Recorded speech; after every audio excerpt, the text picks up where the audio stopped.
ਇੱਕ ਅਮਰੀਕਾ ਦੀ naan profit organisation ਆ, ਉਹਨਾਂ ਨੇ ਸਾਨੂੰ ਕੰਟੈਕਟ ਕੀਤਾ ਜੀ ਵੀ $700 ਮਿਲੀਅਨ ਦੇ ਲੋਨ ਜਿਹੜੇ ਆ ਉਹਨਾਂ ਨੇ ਟਰੱਕਿੰਗ ਇੰਡਸਟਰੀ ਨੂੰ ਦਿੱਤੇ,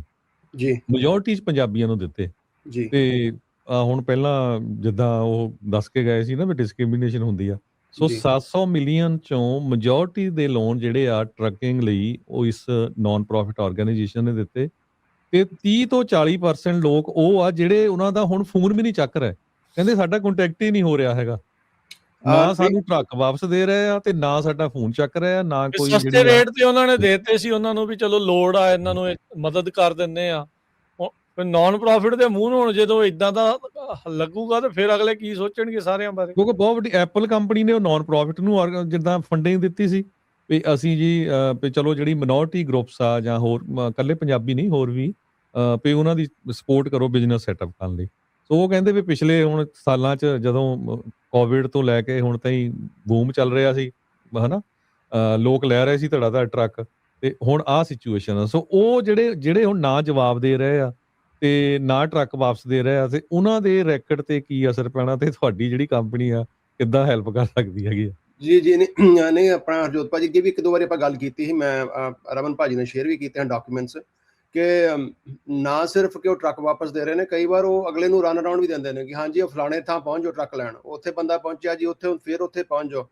ਤੇ ਇੱਕ ਐਸੇ ਸਾਡੇ ਹੈਗੇ ਨੇ ਮਤਲਬ ਕਮਿਊਨਿਟੀ 'ਚ ਇੱਕ ਨਹੀਂ ਮਲਟੀਪਲ ਕੇਸਿਸ ਆਏ ਨੇ ਜਿਨ੍ਹਾਂ ਨੇ ਉਹਨਾਂ ਨੂੰ 2-4 ਮਹੀਨੇ ਤੱਕ ਭੱਜਣਾ ਪਹਾੜੀਆਂ ਨੇ, ਫਿਰ ਉਹਨਾਂ ਨੂੰ ਬੈਂਚ ਵਾਰੰਟ ਇਸ਼ੂ ਕਰਨੇ ਪਏ, ਨਹੀਂ ਤੇ ਕਦੇ ਵੀ ਡੈਟ ਦੇ ਵਿੱਚ ਇਦਾਂ ਦੇ ਅਰੈਸਟ ਵਾਰੰਟ ਜਾਂ ਬੈਂਚ ਵਾਰੰਟ ਇਸ਼ੂ ਨਹੀਂ ਕਦੇ ਅਜੇ ਤੱਕ ਨਹੀਂ ਹੋਏ। ਐਸੇ ਵੀ ਸਾਡੇ ਕਸਟਮਰ ਨੇ,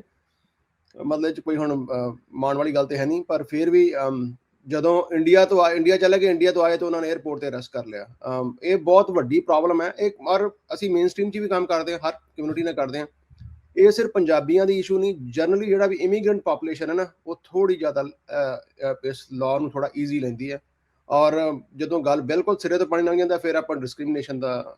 ਇਸ਼ੂ ਖੜਾ ਕਰ ਲੈਂਦੇ ਹਾਂ ਕਿ ਸਾਡੇ ਕਰਕੇ ਹੁੰਦਾ, ਪਰ ਆਪਣੀਆਂ ਆਦਤਾਂ ਵੀ ਬਹੁਤ ਜ਼ਿਆਦੀਆਂ ਨੇ, 'ਚ ਅਣਗਹਿਲੀ ਕਹਿ ਲਓ ਜਾਂ ਮਾੜੀਆਂ ਆਦਤਾਂ ਕਹਿ ਲਓ ਹੈਗੀਆਂ ਨੇ। ਸੋ ਇਹ ਜਿਹੜੀ ਸਿਚੁਏਸ਼ਨ ਹੁਣ ਜਿਹੜੀ ਬਣੀ ਪਈ ਆ, ਇਕਨੋਮਿਕ ਹਾਲਾਤ, ਇਹ ਕਰਜ਼ੇ ਜਿਹੜੇ ਉਹ ਚੜੇ ਪਏ ਆ, ਸੋ ਕਿਵੇਂ ਤੁਸੀਂ ਕਿੱਦਾਂ ਹੈਲਪ ਕਰ ਸਕਦੇ ਵੀ ਜਿਹੜਾ ਕੋਈ ਚਾਹੁੰਦਾ ਵੀ ਹਾਂ ਮੈਂ ਇਵੈਂਚੁਅਲੀ ਲੀਹ ਦੇ ਉੱਤੇ ਆਉਣਾ ਆ, so I can go through ਵੀ ਪ੍ਰੋਸੈਸ ਕੀ ਆ, ਵੀ ਕਿੱਦਾਂ ਤੁਸੀਂ ਹੈਲਪ ਕਰ ਸਕਦੇ? ਜੀ ਬਿਲਕੁਲ, ਜੇ ਆਪਾਂ ਸਿਰਫ ਕ੍ਰੈਡਿਟ ਕਾਰਡ ਦੇ ਡੈਟ ਦੀ ਗੱਲ ਕਰ ਲਈਏ, $1.28 ਟ੍ਰਿਲੀਅਨ ਡੈਟ ਹੈ ਇਸ ਟਾਈਮ, ਜਿਹੜਾ ਹਿਸਟੋਰਿਕ ਇਨ ਹਿਸਟਰੀ ਹੈਗਾ। ਆਫ ਕੋਰਸ ਪਹਿਲਾਂ ਇੰਨਾ ਜ਼ਿਆਦਾ ਕ੍ਰੈਡਿਟ ਦੀ ਅਵੇਲੇਬਿਲਿਟੀ ਵੀ ਇੰਨੀ, ਹੁਣ ਜ਼ਿਆਦਾ ਅਵੇਲੇਬਿਲਿਟੀ ਕਰਕੇ ਕ੍ਰੈਡਿਟ ਕਾਰਡ ਡੈਟ ਵੀ ਜ਼ਿਆਦਾ। ਤੋ through out country I think ਜਿੰਨਾ ਵੀ ਆਪਣੀ ਜਿਹਦਾ ਵੀ ਕ੍ਰੈਡਿਟ ਕਾਰਡ ਡੈਟ ਹੈ 10,000 20,000 ਤੋਂ ਵੱਧ ਹੈ, ਔਰ ਈਵਨ ਗੱਡੀਆਂ ਜਿਹੜੇ ਬਹੁਤ ਵੱਡਾ ਇਸ਼ੂ ਆ ਰਿਹਾ, ਜਿਹੜੇ ਹੁਣ ਕਾਲਾਂ ਅਵੋਇਡ ਕਰ ਰਹੇ ਨੇ, ਟਰੱਕਿੰਗ ਦੀ ਅਵੋਇਡ ਕਰ ਰਹੇ ਨੇ। ਆਈ ਥਿੰਕ ਇਹ ਸ਼ਾਰਟ ਟਰਮ ਸੋਲਿਊਸ਼ਨ ਹੈ ਕਿ ਤੁਸੀਂ ਅੱਖਾਂ ਮੀਟ ਕੇ ਕਿੰਨਾ ਚਿਰ ਬਾਜੋਗੇ, ਇਵੈਂਚੁਅਲੀ ਉਹਨਾਂ ਨੇ ਤੁਹਾਨੂੰ ਕੈਚਅਪ ਕਰਨਾ ਹੀ ਹੈ। ਤੇ ਇਸ ਤੋਂ ਬੈਟਰ ਹੈ ਕਿ ਤੁਸੀਂ ਭਾਵੇਂ ਇਕਵਿਪਮੈਂਟ ਦਾ ਲੋਨ ਲਿਆ, ਭਾਵੇਂ ਕੁਛ ਵੀ ਹੈਗਾ, ਉਹਨਾਂ ਨਾਲ ਪ੍ਰੋਪਰਲੀ ਗੱਲ ਕਰ ਲਓ। ਜੇ ਨਹੀਂ ਗੱਲ ਕਰ ਸਕਦੇ ਤੁਸੀਂ ਸਾਡੇ ਨਾਲ ਗੱਲ ਕਰ ਲਓ, we can talk on your behalf, ਕਿਉਂਕਿ ਅਸੀਂ ਅਟਰਨੀ ਇਨਵੋਲਵ ਕਰਕੇ ਤੇ ਅਟਰਨੀ ਦੇ ਬਿਹਾਫ ਤੇ ਸੈਟਲਮੈਂਟ ਲੈ ਦਾਂਗੇ। ਔਰ not always but generally in certain cases ਤੁਹਾਨੂੰ ਇਕਵਿਪਮੈਂਟ ਵੀ ਛੱਡ ਦਿੰਦੇ ਔਰ ਉਹਦੇ ਵਿੱਚ ਵੀ ਸੈਟਲ ਕਰ ਲੈਂਦੇ ਨੇ। ਆਫ ਕੋਰਸ ਜੇ ਤੁਹਾਨੂੰ ਇਕਵਿਪਮੈਂਟ ਰੱਖਣਾ ਤਾਂ ਸੈਟਲਮੈਂਟ ਉਨੀ ਬੈਟਰ ਨਹੀਂ ਮਿਲਦੀ, ਪਰ ਇਨ ਜਨਰਲ ਬਾਕੀ ਜੇ ਆਪਾਂ ਸਾਰੇ ਗੱਲ ਕਰੀਏ ਕ੍ਰੈਡਿਟ ਕਾਰਡ ਦੀ ਡੈਟ ਦੀ ਜਾਂ ਇਕਵਿਪਮੈਂਟ ਦੇ ਡੈਟ ਦੀ, ਜਾਂ ਕੋਈ ਗੱਡੀ ਤੁਹਾਡੀ ਰੀਪੋ ਹੋ ਗਈ ਹੈ, ਜਾਂ ਕੋਈ ਬਿਜ਼ਨਸ ਲੋਨਸ ਨੇ, ਕੁਛ ਵੀ ਹੈਗਾ, ਅਪ ਟੂ ਅੱਧੇ ਤੋਂ ਵੱਧ ਪੈਸੇ ਤੁਹਾਡੇ ਬਚ ਜਾਂਦੇ ਨੇ, ਬਾਕੀ ਰਿਮੇਨਿੰਗ ਤੇ ਤੁਸੀਂ ਆਸਾਨ ਕਿਸ਼ਤਾਂ ਬਣਾ ਸਕਦੇ ਹੋ। ਸੋ ਇਹਦੇ ਬਾਰੇ ਕੋਈ ਜ਼ਿਆਦਾ ਜਾਣਕਾਰੀ ਲੈਣੀ ਤਾਂ ਤੁਸੀਂ ਨੰਬਰ ਮੈਂ ਦੱਸ ਦਿੰਦਾ, 888 888 9914 888-888-9914 ਤੇ ਸਾਡੀ ਵੈਬਸਾਈਟ ਹੈਗੀ ਹੈ